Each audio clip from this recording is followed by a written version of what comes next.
Welcome back. In this video, we're stepping on board Alaska Airlines and their Boeing 737 MAX 9 in domestic first class. What should you know before booking a first class ticket with Alaska? From the seat, service, and food, how does Alaska compare to the larger US carriers, and is the seat worth the price? Join us as we break down the entire experience, from check-in to arrival, and see what it's like to fly on Alaska Airlines from their Seattle hub to the East Coast on this transcontinental flight.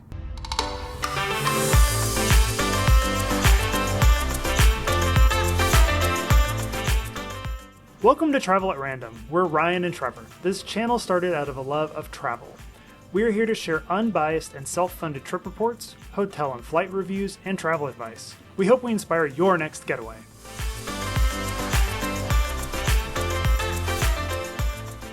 Check out our playlist in the description and browse the channel. If you enjoy the video, please hit that like button and subscribe to keep up with our latest content. Thank you for watching. Now let's head to the airport.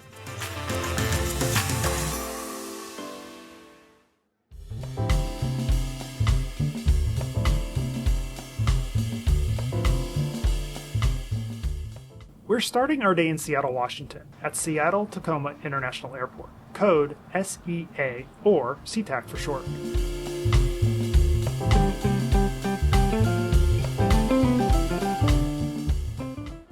Located about 14 miles from downtown Seattle, SeaTac is the largest airport in the Pacific Northwest. In 2024, it saw over 52 million passengers, and its growth is closely tied to the growth of its largest carrier, Alaska Airlines. Alaska is the fifth largest U.S. carrier in terms of passengers and is headquartered in Seattle. In 2024, Alaska Air Group Incorporated completed their acquisition of Hawaiian Airlines.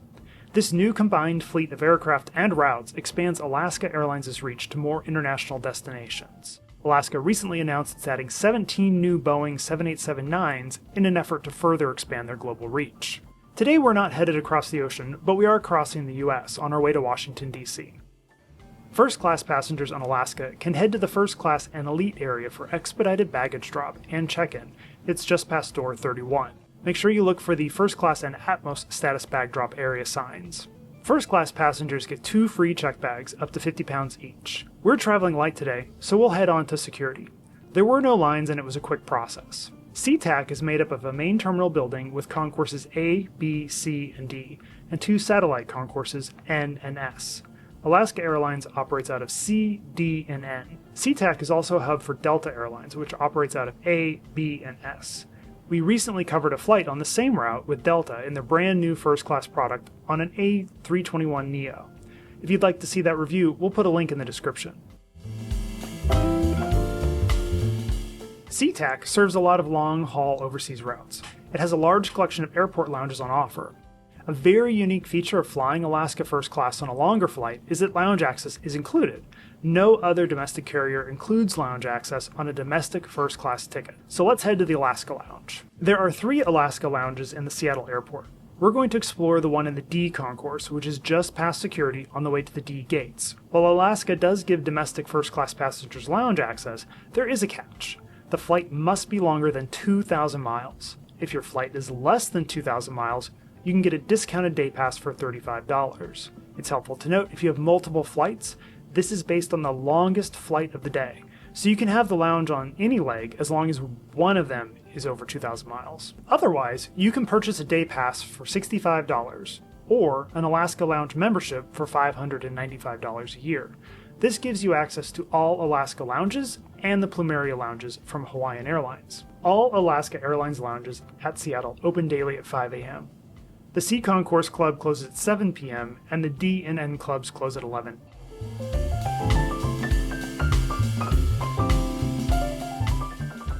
The Alaska Lounge in Terminal D was renovated in 2023. The space was completely updated and expanded with over 50% more seating. New furniture and even a full-service coffee bar were added as well. The new barista station is right after you check in. It's open from 5 a.m. to 6 p.m. daily and offers a range of espresso drinks, cold brew, and beer and wine. There's a small seating area here and one of the many self-service beverage stations. This lounge is spread out over 2 floors. There's seating, drinks, and food on each floor. The first floor seemed to have a slightly larger selection of food. The bar is immediately outside the elevator on the second floor.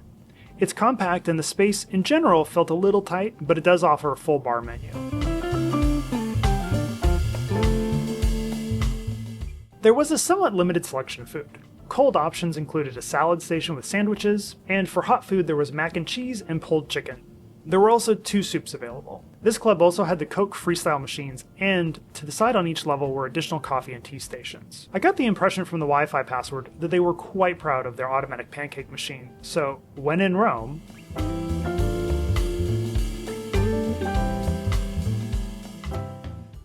they are pancakes from a machine. They were very good, a little on the sweet side.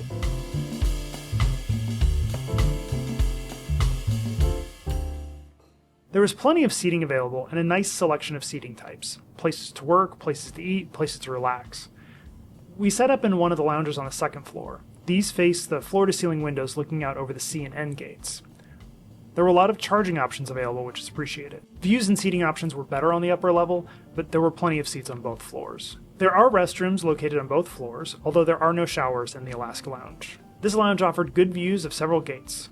Runway views were a little limited with the sea concourse construction in the way, but there's still some good plane spotting. Wi-Fi was available, and the speeds were excellent. The lounge was moderately busy on a weekday afternoon. There was no line to get in, and there were plenty of seats to pick from. If you'd like to see how the Alaska Lounge compares to the Delta Sky Club and the American Express Centurion Lounge in Seattle, check out the link in the description. We did a head-to-head video of all 3. Now let's head to our gate. We're leaving out of D5 today.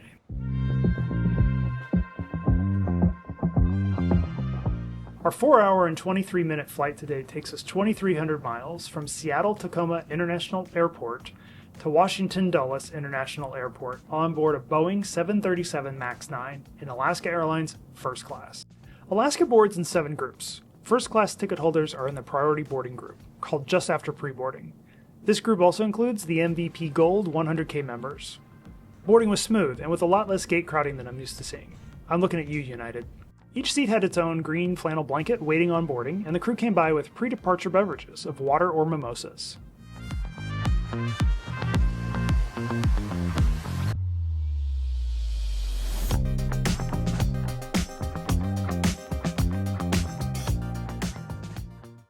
There are 16 first-class seats on this aircraft in a 2-2 configuration.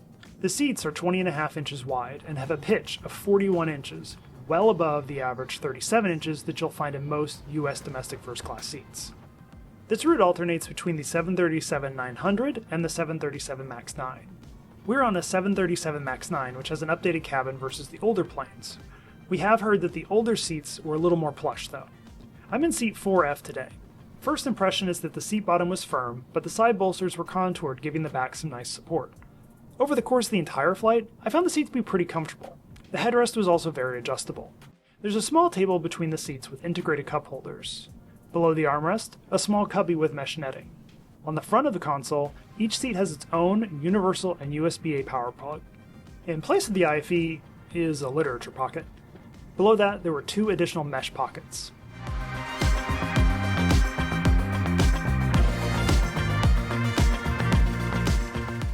This plane had overhead lights and air vents. The air vents were a tad underpowered. It was a little warm when we were boarding.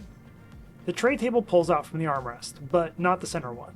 This one comes out of the armrest on the window. The aisle seats come out on the aisle side.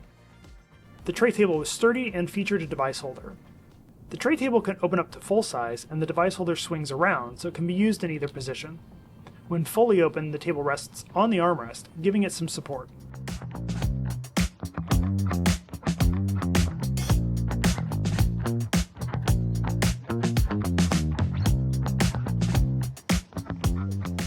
The legroom was good, and with so much space, the seats feature a small footrest.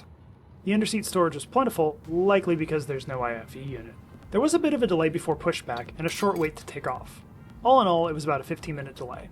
We took off to the north and got some great views of Boeing Field and downtown Seattle before heading east. Enjoy the views, and I'll be back in a moment.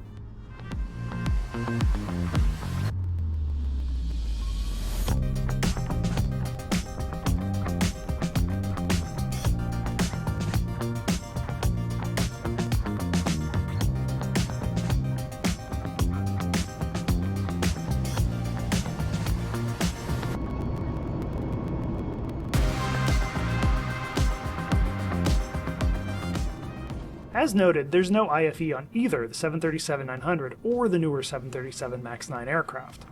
They do provide streaming options if you bring your own device. Their onboard entertainment library has over 1,000 movies and TV shows. The system was quick and responsive, and I was able to connect to it without any issues.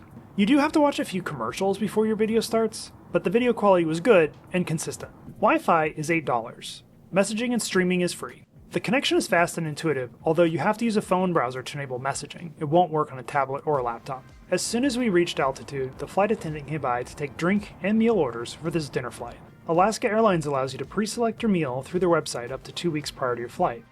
We really liked that they included the nutritional information. I opted for the raspberry tamarind pork shoulder. For a drink, I had a gin and tonic. I have to be consistent on these tests after all. Instead of fresh citrus, it came with a crystallized lime powder. This was a new one to me, but it did work. Drinks were served with a warm snack mix.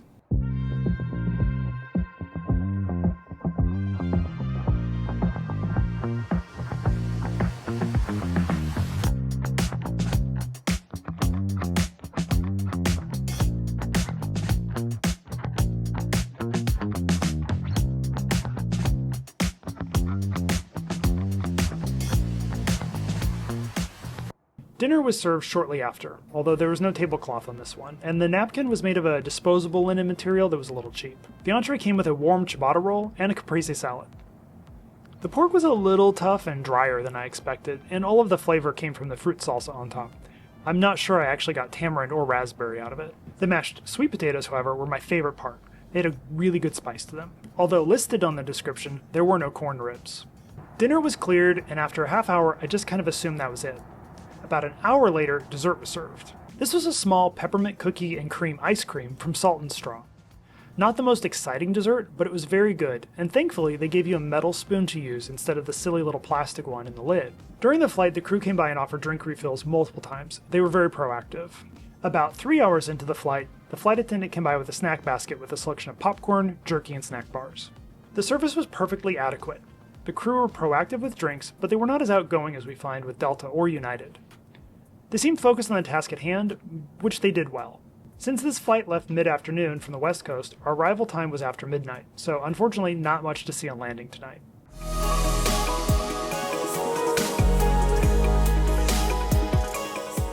I think the best way to describe the service on board is just to say it was efficient. I think other carriers put a little more into their dinner service, with a tablecloth or the portion size or the food quality. The meal was fine, but it fell short in texture and flavor. Except those potatoes. The lack of fresh citrus on board is also where other carriers are a bit ahead. The powdered lime was less than ideal. As frequent Delta travelers, it's always interesting to see how other carriers' products compare. We know a lot of people don't mind the lack of seatback screens, but it's a bit annoying to have to juggle a tray of food and a device at the same time. Normally for flights with meal services, we prefer planes with screens. That being said, the device holder placement was great and addressed that issue on this flight. Granted, $8 is a much more reasonable rate for Wi-Fi than has been in the past, but the fact that carriers are still charging for Wi-Fi as so many others are offering it for free to their loyalty program members or those in a premium cabin comes off as a little less than premium. Overall, considering everything, price paid, and even the included lounge access, I'd still opt to fly Delta if the prices and the route were comparable. I think the best way to sum it up is, Alaska Airlines offers a great mid-tier product. Some other US carriers are working to elevate their experiences with fancier hard and soft products to capture the premium traveler. Alaska likely has other priorities with their recent acquisition of Hawaiian Airlines, but the product is solid, and depending on the price, offers an enticing alternative for domestic travel. If the rates were the same, I'd pick Delta or United over Alaska, in that order, but your mileage may vary. If you're interested in how Delta and United compare on the same route, check out the link in the description. We've now covered both carriers on the same route, and it's interesting to compare the differences between their products. So there we go. Hopefully you found this video helpful. If you did, please consider giving it a like. It helps with the algorithm. And if you want to keep up with our latest videos, go ahead and click on that subscribe button too. Thank you for watching. We'll see you on the next adventure.